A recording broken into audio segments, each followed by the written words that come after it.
nasabnya Ba'alwi yang sudah terbukti secara ilmiah dari 3 perspektif semuanya batal.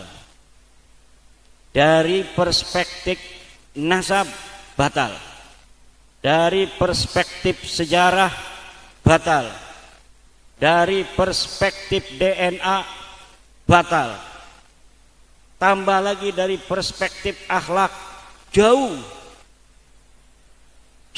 panggang daripada api. Coba lihat kita wajah-wajah mereka.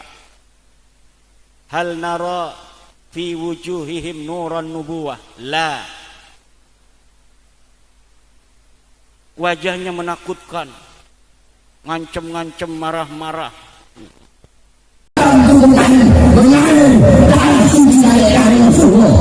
Di tubuh Anda mengalir darah Rasulullah. Ya, di dalam tubuh saya mengalir darah Rasulullah. Kenapa? Iri. Habib palsu, makasih ya. Kenapa Habib palsu? Kenapa? Kita tidak melihat dari wajah-wajah mereka wajah teduh Rasulullah Muhammad SAW.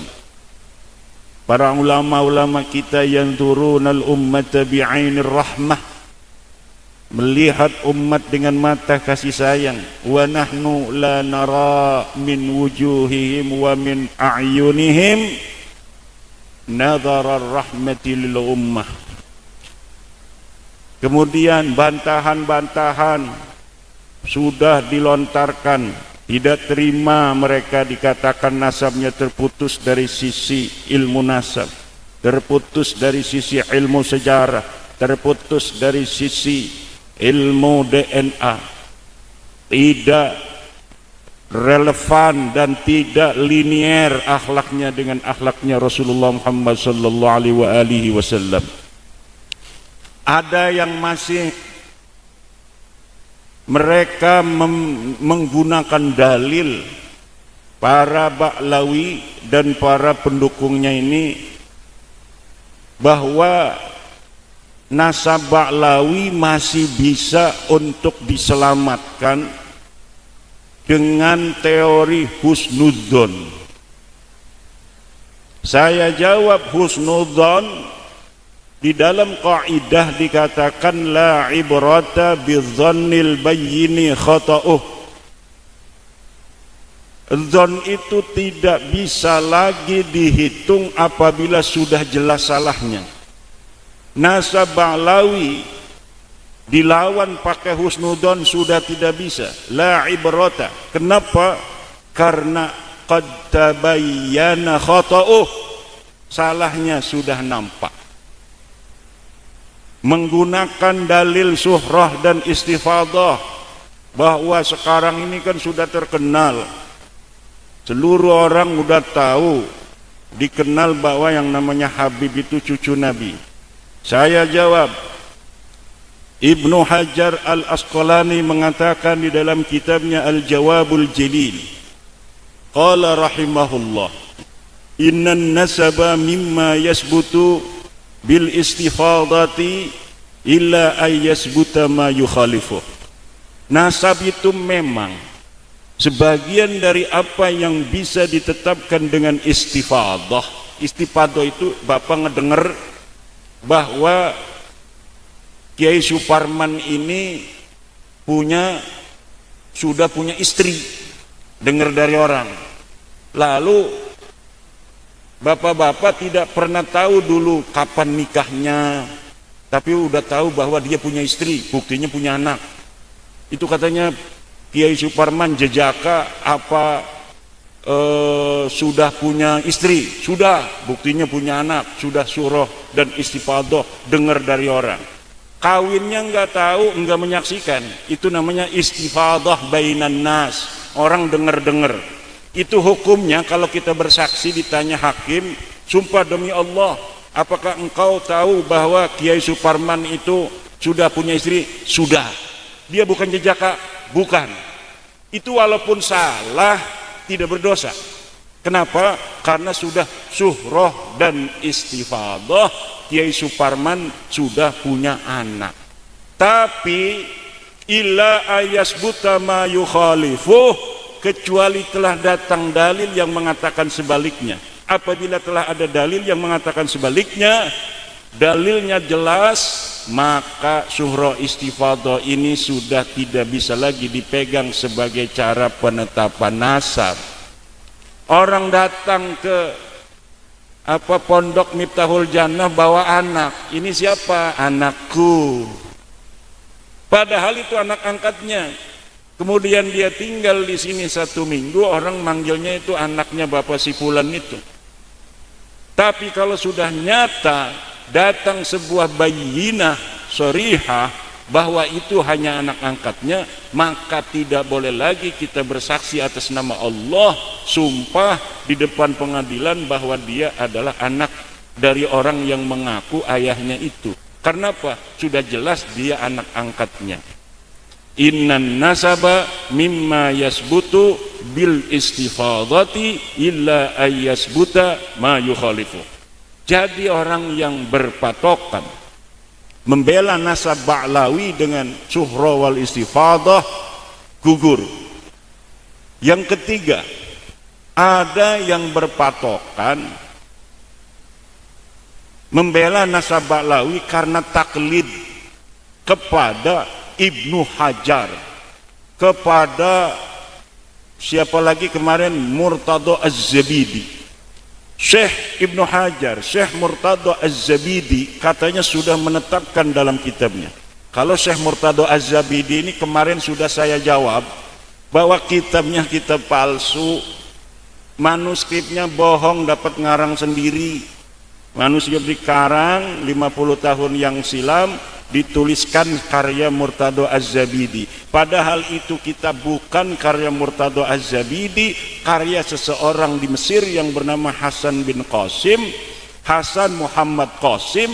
Hasan Muhammad Qasim ini adalah teman dari bin Yahya yang ada di Mesir.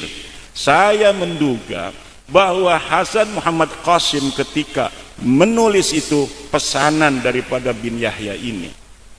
Dia mengatakan bahwa saya menyalinnya dari kitab asli yang berupa manuskrip di sebuah khazanah perpustakaan yang ada di Mesir, namanya Khazanah Sadah Al-Wafaiyah. Saya tantang, coba lihat di dalam Khazanah Sadah Al-Wafaiyah ada tidak tulisan seseorang yang mengaku bernama Abdul Mu'ti. Abdul Mu'tinya itu katanya menulis, menyalin dari Murtadha Az-Zabidi, kemudian Hasan Muhammad Qasim ini menyalin dari tulisan Abdul Mu'ti. Tidak ada, Pak. Yakin, seyakin-yakinnya. Algoritmanya sudah ketahuan. Yang semacam itu bukan hanya di dalam kitab Ar-Raudul Jali karangan Syekh Murtadha Az-Zabidi, tapi dalam kitab Abnaul Imam pun begitu, Bang Ba'lawi. Ada sebuah kitab manuskripnya 20 lembaran, kemudian dia diatribusikan sebagai karya Ibnu Toba yang lahir 199 Hijriah, kemudian dicatat di jilidnya tahunnya 400-an Hijriah, dikatakan sebagai abad kelima, tetapi kemudian dicetaknya oleh Yusuf Jamalul Lail yang baru wafat 2 tahun. Lalu itu karangan siapa sebenarnya? Di situ ada Muhammad Abdullah bin Ahmad bin Isa. Betulkah orang yang lahir tahun 199 telah mencatat orang yang wafat 383 Hijriah? Mustahil. Lalu karena dia bingung, di dalam muqaddimahnya dikatakan dia wafat 199, di jilidnya ditulis 400 Hijriah.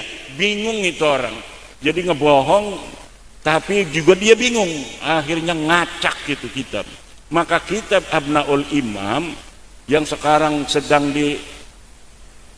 pegang oleh Pak Muhdor itu sambil marah-marah, Imad Dajjal. Pasukan Dajjal Imad ini kita akan berikan shock terapi dengan tegangan tinggi. Kalau tidak gitu, tidak akan pernah selesai ini. Saya dibilang Dajjal. Dajjal itu matanya satu, saya matanya dua. Dajjal tidak suka sholat, saya suka sholat. Dajjal tidak punya pondok, saya punya pondok. Dajjal itu tidak jadi LBM PBNU, saya LBM PBNU. Dajjal itu tidak punya organisasi namanya Rabita Mahid Islamiyah, saya ketua RMI PWNU Banten. Dajjal tidak bisa berfatwa atas nama agama. Saya ketua komisi fatwa Majelis Ulama Indonesia Provinsi Banten, masa sebagai Dajjal? Ini kitab abad keempat, ini kitab abad keempat. Marah-marah, wis luar biasa, malahnya takut saya ngelihat wajah. Tidak ada orang yang ingkar membantah kitab abad 4 ini. Abna li imam, anak-anak daripada imam, fil Masri wa Syam wal Hasani wal Husain. Ini kitab abad keempat. Kami hanya kan bukan wajah Arab dia mah. Wajah mana kali kan? Takut amat kita saya. Anak kecil takut sama dia. Nah, ternyata setelah dia ngomong kitabnya Abnaul Imam. Lah, ini ketinggalan kereta, Pak. Kita sudah ngomong semenjak kita bikin sebuah tesis 2 tahun lalu. Kita sudah ngomong kitab Abnaul Imam la yuhtaju bihi wa la yu'tamadu alaihi li'annahu kitabun mudallasun mudrajun ilal qidbi akrab. Kitab ini kitab dusta, walaupun tidak sepenuhnya dusta karena ada 20 halaman yang benar. Abdullah nggak ada ditambahin sendiri, tapi itu sah dikatakan kitab palsu. Kenapa? Di dalam KBBI dikatakan yang namanya susu palsu itu susu asli dicampur air, itu disebut susu palsu. Maka ketika kita ngomong itu kitab palsu sah. Kenapa? Ada yang aslinya 20 lembar, tapi yang palsunya 160 lembar. Maka disebutlah kitab palsu. Yang namanya kitab palsu tidak semuanya palsu. Seperti susu palsu dikatakan dalam Kamus Besar Bahasa Indonesia bahwa yang namanya susu palsu susu asli yang dicampur air. Jadi mereka menggunakan dalil-dalil apa tadi, suhrah wal istifadah, ya, itu sudah terbantahkan. Li'annan nasaba mimma yasbutu bil istifadati illa ay yasbuta ma yukhalifu. Kemudian pakai dalil taklid. Taklid tadi tuh kita ngomong taklid udah. Dalil taklid terbantahkan. Limada? Li'anna taqlida ba'da dhuhuril hujjati haram. At-taqlid ba'da dhuhuril hujjati haram. La siyama lil ulama'il ladhina yastati'una al-istidlal. Apalagi bagi ulama yang mampu istidlal. Haram, haram, haram. Tes DNA itu haram. Yang ngomong tes DNA haram ya. Ya mana ada maling itu menghalalkan sidik jari. Kalau maling habis nyuri dia itu kena, saudara nyuri. Bapak tahu dari mana? Dari sidik jari. Sidik jari itu haram. Enggak ada dalam kitab Fathul Muinnya, ya enggak ada. Sekarang orang mau dites pakai DNA diharamin dulu tes DNA-nya. Padahal tes DNA itu adalah untuk mengetahui kebenaran kemaslahatan. Dalam kaidah dikatakan idza wujidatil maslahatu fa thamma syar'ullah. Apabila sebuah kemaslahatan ditemukan, fa thamma syar'ullah, disitulah ada syariat Allah. Jadi apa aja pakai dalilnya mereka itu sudah terbantahkan. Ini isinya belum ngomong nih saya. Dari bantahan mereka itu aja. Karena isi mereka tidak bisa jawab, mereka pakai kaidah-kaidah. Kemarin orang dari Iran katanya ulama ahli nasab mau membantah ulama Indonesia. Datang dia pakai video, datangnya pakai video doang, nggak berani orangnya. Udah saya tantang lama, tapi nggak berani. Saya mau datang ke sana atau Anda yang datang kemari? Nggak mau. Maunya pakai video aja. Pakai video kemarin. Dalilnya apa? Dikirain dari Iran datang ke Indonesia ngelawan santri Indonesia itu pakai dalil. Tidak, dalilnya sudah ketinggalan zaman. Satu, dia dalilnya surah istifadah. Yang kedua adalah adamu dzikri la yadullu ala adamul wujud. Tidak disebutkan katanya bukan berarti tidak ada. Hanya begitu saja. Kita lawan pakai kaidah adamul al-ilmu bi'adamid dalili dalilun ala adamil mawjud. Al-ilmu bi'adamid dalili dalilun ala adamil mawjud. Kita telah tahu bahwa tidak adanya dalil, itu menunjukkan bahwa tidak adanya madlul. Dalil yang menyebutkan Ubaid sebagai anaknya Ahmad itu tidak ada.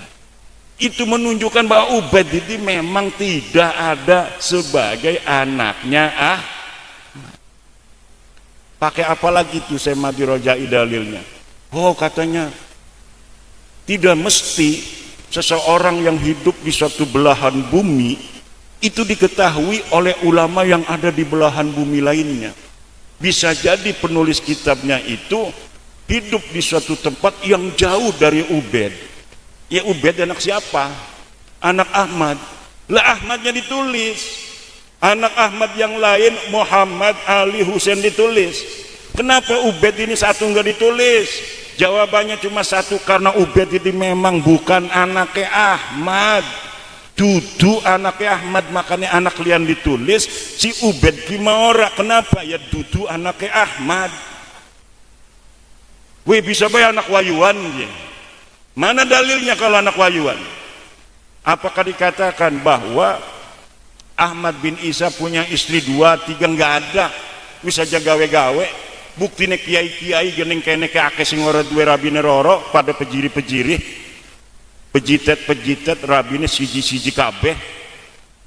Kecuali illa man fi qalbihi syaja'ah. Baru berani punya istri 2. Betul nggak? Kiai Ainun berapa? 1 kan? Itu minal khaifin. Kiai Ainun minal khaifin. Jangan pakai dalil-dalil yang tidak ada. Apalagi dalil-dalilnya itu. Lah sudah jelas dari abad pertama mereka mengaku itu, yaitu abad 9 Hijri. Baru dari situlah mereka itu namanya disebutin, Pak. Oleh siapa? Mereka punya leluhur, ini para kabib-kabib di Indonesia, namanya Ali bin Abu Bakar Asyakran. Wafat 895 Hijriah. Dialah yang nulis kitab namanya Al-Burqatul Musyiqah fi Lubsil Hirqah, apa itu? Al-Burqatul Musyiqah ajalah. Di dalamnya dia mengurut nama-nama leluhurnya. Ali bin Abu Bakar bin Abdurrahman bin Maula Dawila bin Ali Saibud Darak bin Ali Al-Ghayyur bin Muhammad bin Ali bin Muhammad Sahib Mirbat bin Ali Qoli Qosam bin Alwi bin Muhammad bin Alwi bin Ubaid bin Ahmad bin Isa. Bener enggak ini Ubaid anaknya Ahmad, anaknya Isa Ahmadnya? Tidak benar. Karena sebenarnya Ubaid ini anaknya Isa. Isanya anaknya Alwi, Alwinya anaknya Himham. Alwinya anak Muhammad, Muhammad anak Himham, Himham anak Awan, bukan keturunan Nabi itu. Sudah ketahuan, saya sudah tahu siapa bapaknya Ubaid sebenarnya.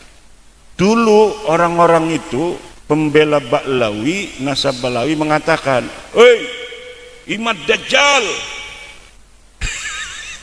Imad pemecah belah umat.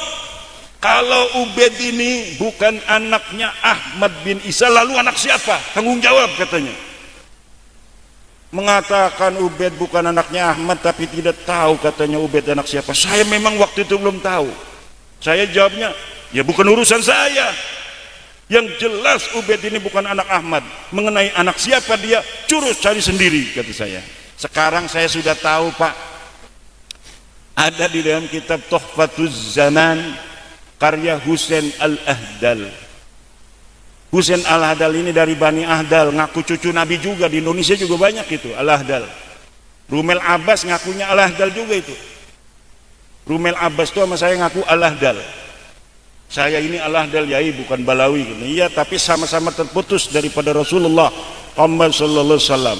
Dari zaman dulu keluarga ini saling kuat menguatkan, saling bantu-membantu antara Ba'lawi dan Al-Ahdal. Sekarang pun Al-Ahdal yang ada di Malaysia namanya Al-Mahdali itu bikin kitab membantah saya. Dalamnya cerita fiksi saja, bahwa ini sudah terkenal dari zaman dulu. Ahmad itu punya anak namanya Ubaid. Kenapa sekarang berani membatalkan? Apakah tidak takut kepada baginda Nabi? Bagaimana nanti kalau bertemu dengan baginda Nabi membatalkan cucu-cucunya Nabi? Hei, jangan begitu ngomongnya. Apa yang akan terjadi dengan dirimu yang membela Ba'lawi jika bertemu Nabi? Sudah tahu Ba'lawi nggak punya dalil ngaku cucu Nabi, ilmu nasab terputus, sejarah nggak dicatat, DNA melenceng, bukan orang Arab Acan, DNA melenceng, bukan turunan Nabi, bukan orang Arab Acan, tapi masih dibela. At-taqlid ba'da duhuril hujjati haram, la ibrata bidzannil bayini khata'u. Akeh kita medalile, sira dalile endi? Wala taqfu ma laysa laka bihi ilm. Jangan kau ikuti yang tidak ada dalil. Sekarang dalilnya mana? Enggak punya dalil-dalilan, husnudon saja. Syekh Hasyim Asy'ari juga dulu katanya tidak membatalkan nasab Ba'lawi. Apakah Mbah Hasim itu ketika tidak membatalkan nasab Ba'lawi dia mengisbat? Tidak ada, bos. Mbah Hasim mengisbat Ba'lawi itu tidak ada. Kalau tidak ada, katanya yang membatalkan berarti mengisbat. Tidak bisa. Orang ketika dia as-sakit, sakit diem, as-sakitu la yunsabu ilaihi qaulun, la yunsabu ila sakiti qaulun. Kaidahnya ada juga saya di Qaidah Ushul Fiqh. Tidak dinisbatkan pada orang diam itu satu pendapat. La yunsabu lisakiti qaulun. Tidaklah bisa orang diam itu dikatakan setuju, nggak bisa. Ketika Mbah Hasyim Asy'ari diam terhadap nasab Ba'lawi, tidak bisa dikatakan Mbah Hasyim itu mengisbat. Enti siki satu kalimat dalam kitab Mbah Hasyim banyak mengarang kitab, mana satu saja Mbah Hasyim mengatakan wa nasabu Ba'alwi sahihun bi annahum min dzurriyyatin Nabi sallallahu alaihi wasallam. Itu namanya isbat. Tidak ada, bos. Syekh Nawawi Al-Bantani Banten asli, nggak kayak Imad, katanya Imad Banten palsu. Syekh Nawawi sama saya itu sepupu jauh, bos. Kami dan Syekh Nawawi itu satu keturunan dari Pangeran Sunyararas bin Sultan Maulana Hasanuddin Banten. Kok saya dibilang Banten palsu, Syekh Nawawi asli karena dianggap mengisbat dia? Nggak bisa begitu. Mana dalilnya? Ini katanya dalam kitab Uqudul Ujen, bahwa dikatakan dalam kitab Uqudul Ujen fi syarhi huquqiz zawjain, Syekh Nawawi mengatakan, nih, Al-Habib Abdullah Al-Haddad, kan ada matan tuh ngomong begitu. Kemudian Al-Habib ini sama Syekh Nawawi diterangkan bahwa Al-Habib inda ba'dihim min dzurriyyatin Nabi, ismun li dzurriyyatin Nabi aw ma fi ma'nahu, saya lupa. Pokoknya kata Syekh Nawawi, Habib itu adalah panggilan menurut sebagian orang sebagai keturunan Nabi. Sedangkan orang yang banyak mayoritas mengatakan turunan Nabi itu gelarnya adalah Sayyid dan Syarif. Itu namanya al-ikhbar bi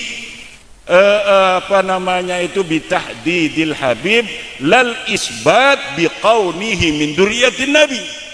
Itu adalah namanya memberitakan maknanya Habib, bukan sedang mengisbat bahwa Habib itu keturunan Nabi. Tidak ada. Sering itu Rumel Abbas ngomong-ngomong tentang Mbah Mun. Saya meneliti ini demi menyenangkan hati guru kami Mbah Mun yang sangat mencintai dan mengisbat Ba'lawi. Bos Rumel, mana dalilnya Mbah Mun mengisbat Ba'lawi sebagai turunan Nabi? Kalau saya punya dalil Mbah Mun itu hanya mengisbat Wali Songo sebagai turunan Nabi. Mana dalilnya? Ini videonya.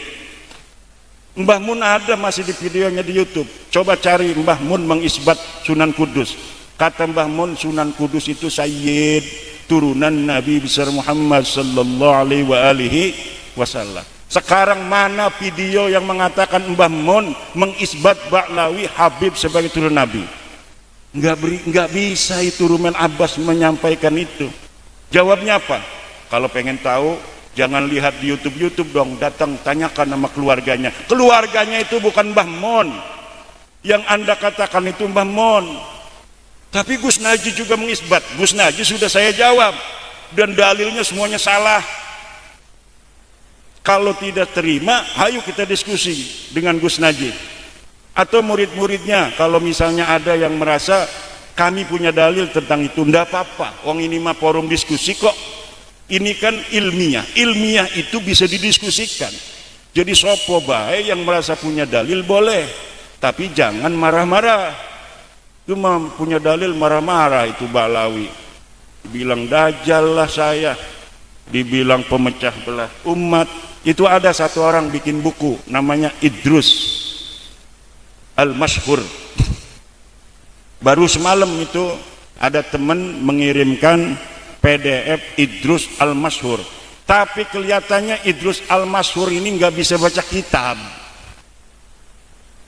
Jadi dia hanya membaca daripada rangkuman-rangkuman tulisan Rumel Abbas. Dia bikin kitab, sebuah buku bahasa Indonesia. Yang pertama saya lihat itu adalah masadir. Setiap jawaban-jawaban dari pendukung Ba'lawi yang saya lihat masadir. Hal kana fihi dalilun qabla al-qarni at-tasi'. Apakah di situ ada dalil sebelum abad 9? La yakunu fi hadzal kitabi dalilun ala ittisali nasabi Ba'lawi bidalilin ma qabla al-qarni at-tasi' minal hijri. La yakunu, tidak ada dalil satupun dalam kitab itu yang menggunakan kitab sebelum abad 9 kecuali Abnaul Imam tadi. Abnaul Imam yang palsu tadi semuanya pakai itu. Dan kalau saya tidak mengetahui bahwa itu palsu, mungkin sampai kiamat itu orang pakai dalil itu. Dalil dengan kitab palsu. Sari gati-gati mangko dicakel be salah siji digawaning tes DNA ya. Jadi ada satu dokter taruh di Istora Senayan, orang suruh kumpul banyak, satu Ba'lawi yang masih ngaku turunan Nabi dites DNA, disorting bareng-bareng, ditungguin hasilnya. Dan tidak boleh bohong, dokter kalau bohong tembak dokternya itu. Misalnya dokternya ini mau ngerekayasa supaya terbukti bahwa Ba'lawi ini bukan cucu Nabi, misalnya dia pendukung saya, nggak bisa. Dia harus ditembak langsung. Begitu pula kalau dia ini pendukung Ba'lawi, dokternya terbukti, harus ditembak. Jadi benar-benar dokternya 9 dokter. Kemudian masing-masing jadi saksi. Polisinya siap begini nih pakai bedil. Tidak boleh ada yang bohong. Jadi nanti bersaksi 9. Hasilnya kan keluar tuh di mesin namanya. Teneng. G. G itu artinya bukan turunan Nabi dan bukan orang Arab. Karena kalau turunan Nabi itu hasilnya J. Kalau G itu bukan turunan Nabi garis laki. Mereka ngakunya turunan Nabi garis laki.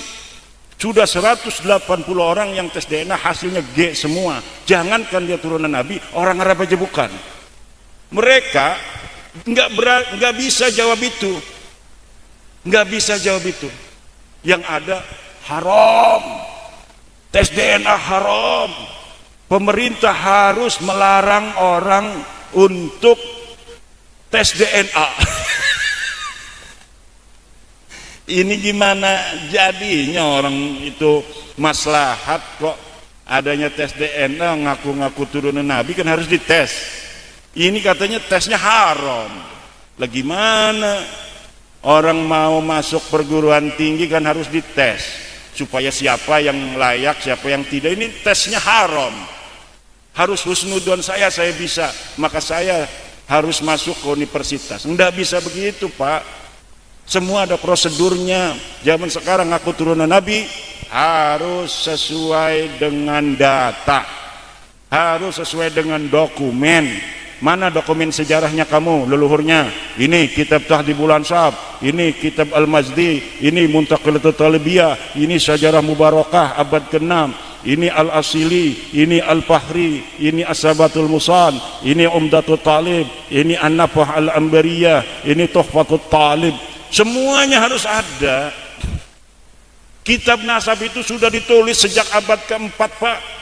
Turunan Nabi itu abad ke-4 itu mulai menyebar di seluruh wilayah Arab, turunan Nabi itu, dan semuanya nulis kitab. Toba-toba itu abad kedua sudah nulis, tapi cuma anaknya Sayyidina Hasan dan Sayyidina Husain. Setiap masa kemudian ditulis siapa anaknya, jadi nggak bisa bohong. Nggak bisa bohong orang ngaku-ngaku turunan Nabi sesuai tidak dengan data. Kenapa itu Wali Songo yang dari Genggong mendapat syahadah nasab itu dari Maroko, dari luar negeri? Ya karena ketika ditelusuri Wali Songo ada datanya di luar negerinya. Mereka ini Baklawi di luar negeri nggak ada yang mengisbat. Ngisbat dewek di Jakarta. Wali Songo sudah terbukti oleh para nakib internasional. Walaupun kalau saya itu enggak terlalu percaya sama nakib. Saya percayanya sama data. Itu Syekh Mahdi Rojai itu kan sebagian dari nakib itu, dari keluarga dia Ar-Rojai. Tetapi saya enggak percayanya sama data. Enggak usah isbat ini sahih turun Nabi, mana datanya? Datanya kumaha ditetapkan, diisbatkan, bohong sia, neraka urusan sia eta.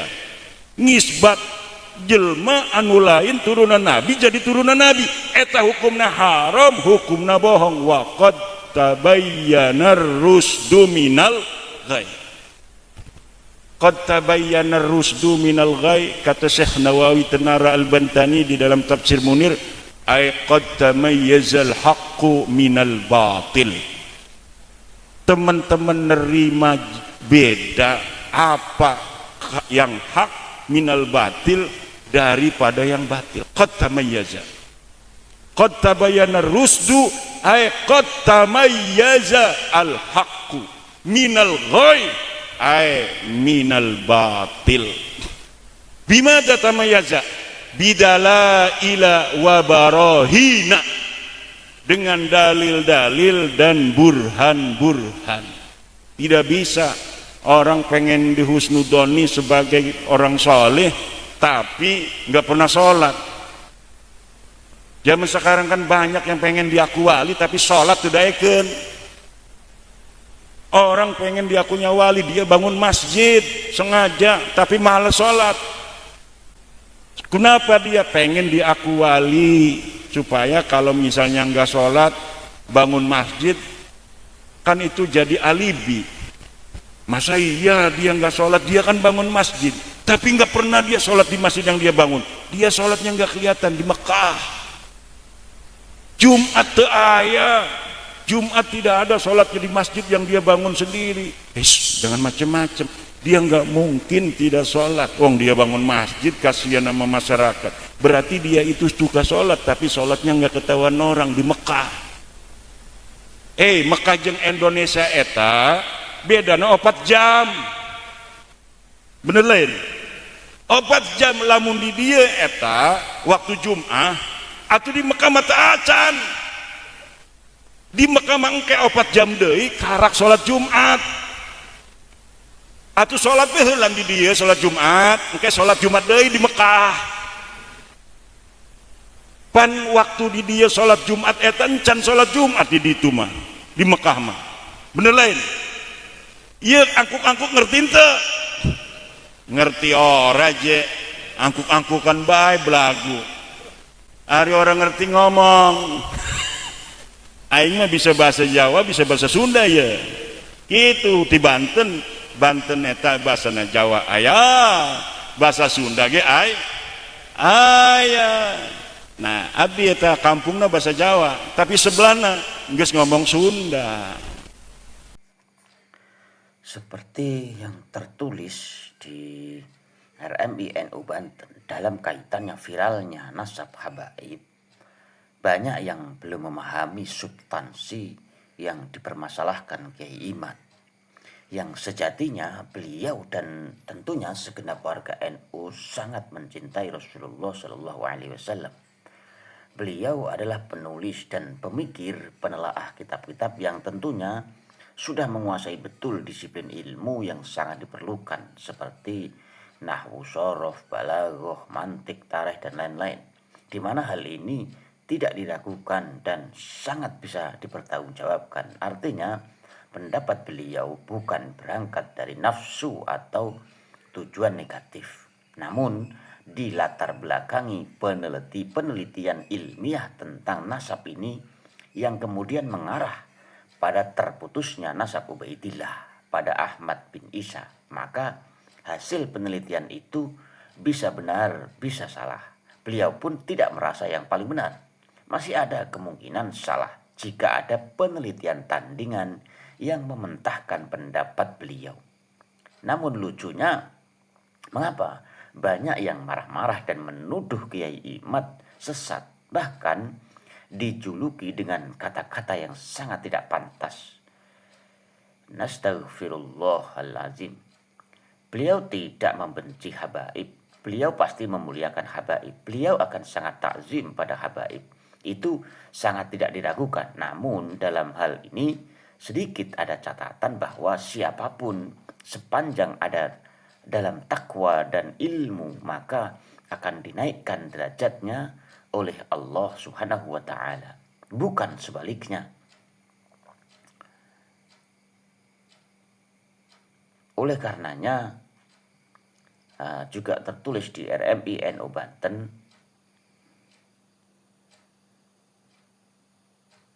jangan ada kemarahan, jangan ada caci maki, jangan ada adu domba. Selamatkan para habaib dan zuriyah Rasulullah dari orang-orang yang mengaku-ngaku habaib.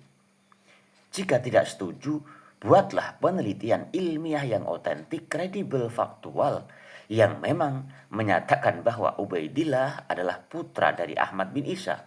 Jangan kemudian mengarahkan hasil penelitian beliau ke arah yang lain. Ini ya. Bapak Ibu tidak banyak yang disampaikan, hanya itulah kiranya mudah-mudahan menjadi pegangan kita selama-lamanya untuk hidup rukun berdampingan, saling bergandengan tangan untuk memajukan desa yang kita cintai ini. Akhiri bila taufik wal hidayah. Assalamualaikum warahmatullahi wabarakatuh. Waalaikumsalam.